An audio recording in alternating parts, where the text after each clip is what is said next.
আর একদম যে ট্রেনে বাসে যে পাওয়া যায় সেই রকম দেখো হয়েছে। বাদাম পাটালি বানিয়ে মাস জুড়ে সংরক্ষণ করে খেতে পারো। একদম ট্রেনে বাসে যে বিক্রি করা হয় তার থেকেও স্বাদে সুন্দর। আর কতটা সুন্দর হয়েছে তোমরা তা দেখে বুঝতেই পারছো। দেখো খুবই ভালো লাগছে, দোকানের মতোই। নমস্কার বন্ধুরা, অন্বেষা ভ্যারাইটি ভিডিওতে আবারও একটি নতুন পর্বে স্বাগত জানাচ্ছি। আজকে আমি তোমাদের সঙ্গে আবার একটা নতুন ধরনের ভিডিও শেয়ার করতে চলে এসেছি। আমরা ট্রেনে বাসে উঠলে যে বাদামের যে একটা বাদাম পাটালি কিংবা বাদাম চাকি যাই বলো না কেন, সেটা কিনে খাই আর খেতে খুবই ভালো লাগে। কিন্তু সেটা কীভাবে তৈরি করা হয় আমরা অনেকেই জানি না। তো আজকে সেই ভিডিওটাই তোমাদের সঙ্গে শেয়ার করব। তার জন্য এই যে দেখো কত বাদাম নিয়ে চলে এসেছি। আর এই বাদাম দিয়ে আজকে তোমাদেরকে, এগুলো হচ্ছে যে বাড়ির বাদাম, তো বাবার বাড়ি থেকে পাঠিয়েছে। এই বাদাম দিয়ে তোমাদেরকে আজকে বাদাম আর গুড় দিয়ে তোমাদেরকে বানিয়ে দেখাবো বাদাম চাকি। তো কিভাবে বানাচ্ছি পুরো ভিডিওটা শুরু থেকে শেষ পর্যন্ত দেখতে থাকো, দেখবে আশা করছি ভিডিওটা খুব ভালো লাগবে আর তোমরা নিজেরাও বানিয়ে খেতে পারবে। বন্ধুরা দেখো এই যে বাদাম, একদম এক বস্তা বাদাম নিয়ে বসে পড়েছি। আর এই বাদামগুলো বাবার বাড়ি থেকে মা পাঠিয়েছে, তাদের মাঠে চাষ হয়। আর দেখো বাদামগুলো খুব সুন্দর পুষ্ট, একদম এই দেখো মোটা মোটা একদম। এগুলোকে এভাবে ছাড়িয়ে নেব, ছাড়িয়ে নিয়ে তোমাদেরকে দেখাবো কিভাবে গুড় দিয়ে বাদাম পাটালি করতে হয়। আগে আমার ঠাকুমা আমাদেরকে এইভাবে ছাড়িয়ে বাদাম পাটালি বানিয়ে দিত। এই বর্ষার সময় খেতে খুব ভালো লাগে বাদাম পাটালি। আর এমনিতে ট্রেনে উঠলে সব 10 টাকা করে বাদামের যে ছোটো ছোটো বাদাম পাটালি, এগুলো খেয়ে মন ভরে না, তাই আজকে বাড়িতেই বানাবো।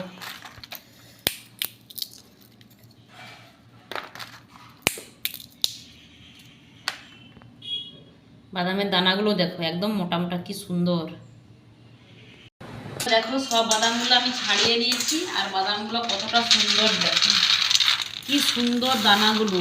এগুলো হচ্ছে যে বেলে মাটির বাদাম, ওই জন্য এত সুন্দর দানাগুলো হয়েছে, খুব সুন্দর। দেখো কালারটাও খুব সুন্দর, একটাও কিন্তু নষ্ট বাদাম বেরোয়নি।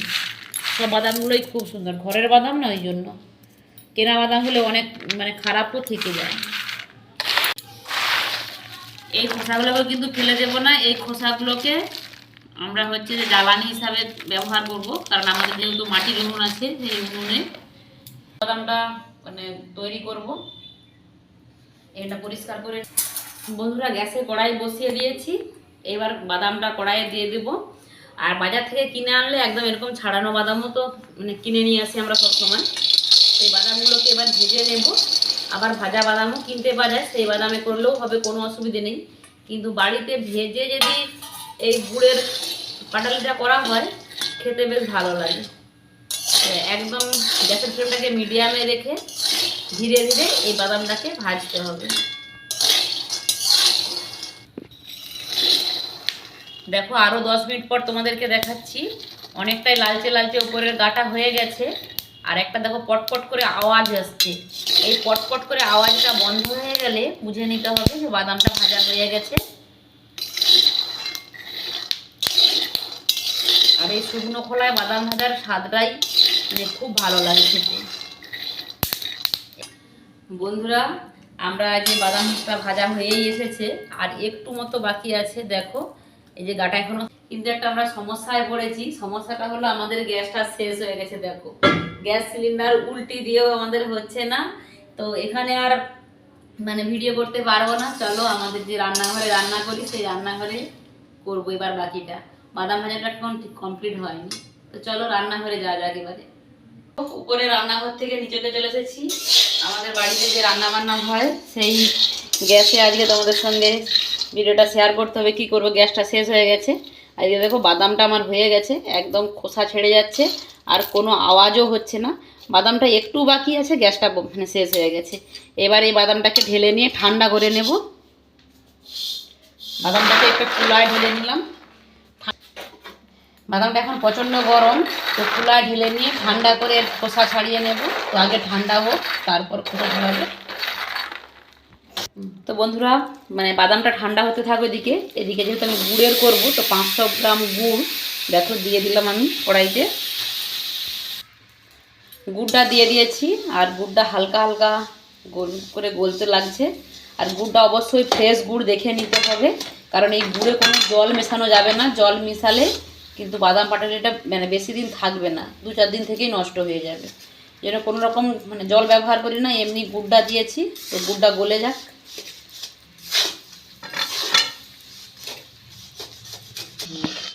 দেখো গুড়টা একদম গলে গেছে।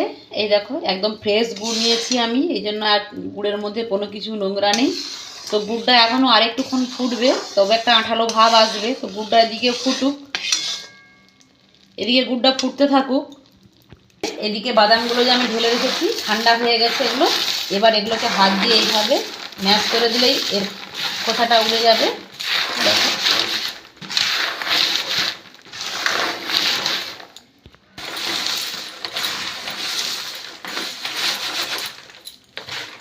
বাদামটা কিন্তু খুব সুন্দর ভাজা হয়েছে, এর কালারটা দেখো কত সুন্দর। এই দেখো কত সুন্দর বাদামের কালারটা এসেছে। আর সব খোসাগুলোকে আমি তুলে নিয়ে পাইয়ে নেব। বাদামগুলো একদম সুন্দর করে ফ্রেশ করে ছাড়িয়ে নিয়েছি। আর দেখো আমার পুরো পরিষ্কার করে পাইলে নিয়েছি আমি, এগুলো এখন থাক। গুড়টা যে বসেছিলাম গুড়টা ফুটছে, দেখো গুড়টা এখনও হয়নি, কিন্তু এই অবস্থায় আমি একটু আদা দিয়ে দিচ্ছি। তোমরা চাইলে এলাচও দিতে পারো, কিন্তু আদাটা দিলে আমাদের খেতে ভালো লাগে, তো তাই আমি আদাটা ব্যবহার করছি। তোমরা চাইলে এলাচ ব্যবহার করতে পারো, এলাচের গুঁড়ো। আর আদাটা দিলেও কিন্তু খেতে খুব ভালো লাগে, একবার দিয়ে বানিয়ে দেখবে। তো এইবার আমি গুড়টাকে আরও বেশ কিছুক্ষণ ফুটিয়ে নেব, একটা আঠালো আঠালো ভাব হলে তারপরে বাদামটা মানে দেবো। সেটা তোমাদেরকে দেখাবো যে কোন সময়ে বাদামটা দিচ্ছি। দেখো বন্ধুরা গুড়টা ফুটে ওঠে, গুড়ের কালারটা আলাদা হয়ে গেছে। তো গুড়টা হয়েছে কি না কী করে বুঝবো, তো তার জন্য আমরা একটু চেক করে দেখে নেব। এদিকে একটা বাটিয়ে জল নিচ্ছি, এই জলের মধ্যে একটুখানি গুড় দিয়ে দেখবো, যদি দানা দানা হয়ে যায় তাহলে বুঝে নিতে হবে যেটা হয়ে গেছে। গুড়টা দেওয়ার পর সঙ্গে সঙ্গে কিন্তু হাত দেবে না, তাহলে কিন্তু হাত পুড়ে যাবে। দেখো কত সুন্দর দানা হয়ে বসে গেছে আর মচমচ করছে। এই দেখো তো হয়ে গেছে। এবার আমি এটা বাদাম দিয়ে দেব। দেখো এবার আমি সব বাদামগুলোই ওই গুড়ের মধ্যে দিয়ে দিচ্ছি।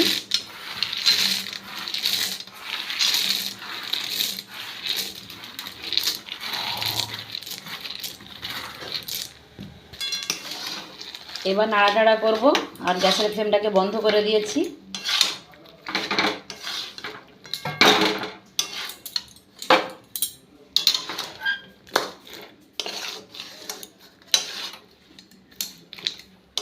গুড়ের সাথে বাদামটা আমার মেশানো হয়ে গেছে। এবার এগুলোকে আমি থালায় সেট করে নেব। দেখো দুটো স্টিলের থালা নিয়েছি আমি, থালায় সামান্য পরিমাণে তেল দিয়ে দিচ্ছি। তেলটাকে ভালো করে থালার সাথে মানে ব্রাশ করে দিচ্ছি, ব্রাশ দিয়ে। যতটা আমার হয়েছে কড়াইতে তার 2/2 করে দুটো থালায় ঢেলে দেব।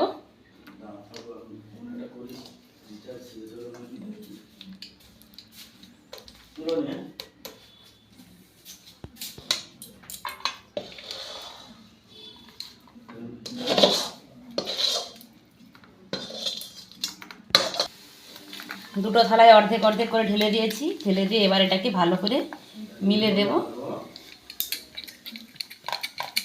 আর কেউ কিন্তু চট করে হাত দিয়ে দেবে না, হাত দিয়ে দিলে কিন্তু হাত পুড়ে যাবে, কারণ গুড় প্রচণ্ড গরম হয়ে যায়।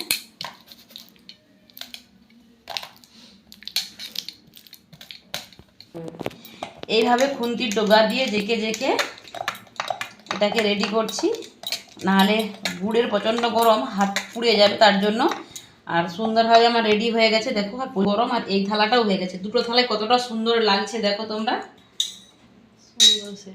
একদম সুন্দরভাবে সেট হয়ে গেছে। আর এটা কিন্তু আমরা এবার কেটে নেব, গরম গরম থাকতেই কাটতে হবে, না হলে কিন্তু যখন ঠান্ডা হয়ে যাবে তখন কিন্তু আর কাটতে পারবো না। তাই আমি একটু একটু করে কেটে রাখছি, একবারে কাটা যাবে না, একটু একটু করে কেটে রাখছি, পরে যাতে এটা মানে ভাঙতে সুবিধা হয় এই জন্য।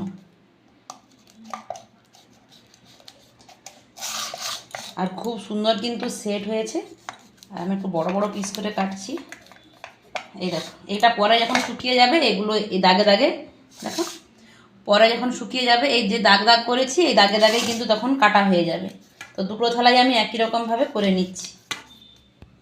এবার এটা আমি রেখে দেবো, ঠান্ডা হওয়া পর্যন্ত অপেক্ষা করব। ঠান্ডা হয়ে যাওয়ার পর তোমাদেরকে তুলে দেখাবো যে কতটা।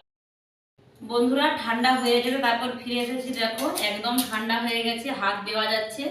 এবার এই বাদাম পাটালিগুলোকে আমরা তুলে নেব। তো অর্ধেক তো কাট কাট করে রেখেছিলাম, এবার বাকিটাও কাট কাট করবো আর তুলে নেব। দেখো তো দেখো খুন্তির ডগা দিয়ে তুলতেই কত সুন্দর উঠে গেছে।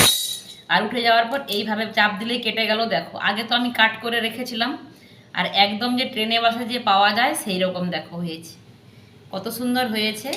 তো আমি দুটো পিস তুলেছি আর বাকিগুলোকেও তুলছি দেখো। আর একটু প্রেসার ক্রিয়েট করে তুলতে হবে, কারণ এটা যেহেতু গুড় বসে গেছে, একটু সাবধানেও তুলতে হবে। ভেঙে যাচ্ছে আমার, দেখো এই দেখো তুলতে তুলতে যেয়ে ছোটো ছোটো হয়ে ভেঙে যাচ্ছে, কোনো অসুবিধে নেই। এই দেখো আবারও একটা উঠে গেছে। তো আমার ভেঙে যাচ্ছে, সাইজ মতোভাবে উঠছে না, কিন্তু জিনিসটা খুব সুন্দর হয়েছে। তো আমি সবগুলোকেই একটু সাবধানে তুলে নিচ্ছি। আহা বন্ধুরা দেখো এই থালাটাও আমি সব তুলে নিয়েছি, আর কত সুন্দর দেখতে লাগছে দেখো। মানে প্রত্যেকটা পিস কত সুন্দর, একদম যে ট্রেনে বাসে পাওয়া যায় সেই রকম। দেখো পিছনের দিকটাও দেখো, এই দেখো, এই দেখো। এটাকে যদি বেশি দিন সংরক্ষণ করতে চাও তোমরা, চিনিকে গুঁড়ো করে চিনির গুঁড়োতে এইভাবে একটু প্রেস করে দিয়ে তারপর প্যাকিং করে রাখলে এটা কিন্তু মানে মাস জুড়ে সংরক্ষণ হয়ে যাবে। দেখো সবগুলোই তুলে নিয়েছি, কত দেখো সব উঠে গেছে। আর কত ইজি তোলাটাও, যেহেতু একটু তেলটা দেওয়া ছিল, আর তেলটা অবশ্যই তোমরা একটু বেশি করে দেবে। দেখো কত সুন্দরভাবে সব তুলে নিয়েছি। চলো এবার একটা প্লেটে সুন্দর করে সাজিয়ে নিই। তো দেখো সব টুকরোগুলোকে আমি সুন্দর সুন্দর করে সাজিয়ে নিচ্ছি। সব বাদাম চালগুলোই তুলে নিয়েছি, আর বাদাম চালগুলো তো দেখতে কতটা সুন্দর লাগে তোমাদেরকে তো দেখালাম। আর সবগুলোকেই সুন্দর করে সাজিয়ে নিয়েছি। দেখো একদম দোকানের মতো হয়েছে, সাইজটা ঠিকঠাকভাবে হয়নি ঠিকই, কিন্তু এটা খেতে পুরো একদম দোকানের মতো হয়েছে। তো বানিয়ে নিয়েছি, আর এদিকে আমার কর্তা মশাই চলে এসেছে, খেয়ে বলবে তোমাদেরকে যে কেমন হয়েছে, একদম দোকানের মতো হয়েছে না কি হয়েছে। সত্যিটা সত্যিই বলবে কিন্তু। দোকানের মতো হয়েছে, ভালো লাগে, খুবই ভালো লাগছে, দোকানের মতোই। খাস্তা মচমচে, খুবই সুন্দর। খেয়ে নিচ্ছি, আর আদা দেওয়ার কারণে একটা হালকা স্মেল আদার মানে আসছে, খুব সুন্দর লাগছে, আর একদম মজমজ করছে। আমাদের তো বাচ্চাগুলো তো স্কুলে গেছে, তারা যদি এসে দেখে আজকে যে বাদাম মানে পাটালি হয়েছে নন্দিমুন, তাহলে আর থাকবে না, ফিনিশ হয়ে যাবে। এত সুন্দর স্বাদ হয়েছে কি বলবো, যেন লোক সামালতে পারে খেয়ে নিচ্ছি। তো তোমাদের কাছে বাদাম পাটালির রেসিপিটা কেমন হয়েছে অবশ্যই কমেন্ট বক্সে জানিও, আর তোমরা ট্রাই করো।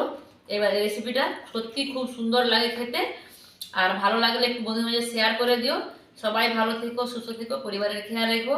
আবারও ফিরে আসবো পরবর্তী অন্য কোনো ভিডিও নিয়ে। আজকে এখানে শেষ করছি, টাটা।